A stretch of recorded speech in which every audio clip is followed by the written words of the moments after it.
നോക്കുന്നതിന് ഫ്രണ്ടിലുണ്ടല്ലോ. ആ നീ ഇങ്ങോട്ട് വരുമോ? ആ ഞാനിവിടെ വെയിറ്റ് ചെയ്യാട്ടാ. ആ ശരി.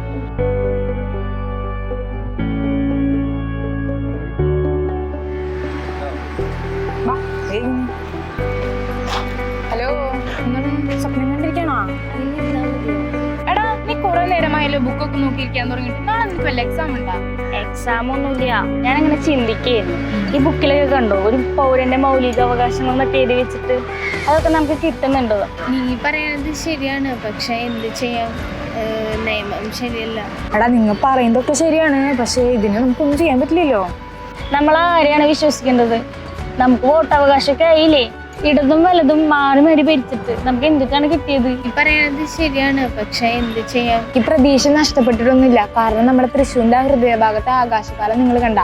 അതുമാത്രമാണോ നമ്മുടെ ശക്തൻ സ്റ്റാൻഡിലെ മാർക്കറ്റുകൾ, പിന്നെ നമ്മുടെ ആ ഗുരുവായൂരിന്റെ നമ്മുടെ നാടിന്റെ തന്നെ സ്വപ്നമായ അവിടുത്തെ ആ മേൽപ്പാലം, ഇതൊക്കെ നമുക്ക് വേണ്ടി മുന്നിൽ നടത്തി തന്നത് വേറെ ആരാ? സുരേഷ് ഗോപി അല്ലേ?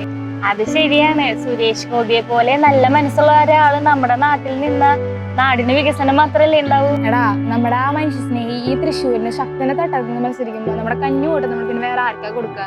സുരേഷ് ഗോപിക്ക്. मोदी सरकार की गारंटी, हमारा संकल्प विकसित भारत।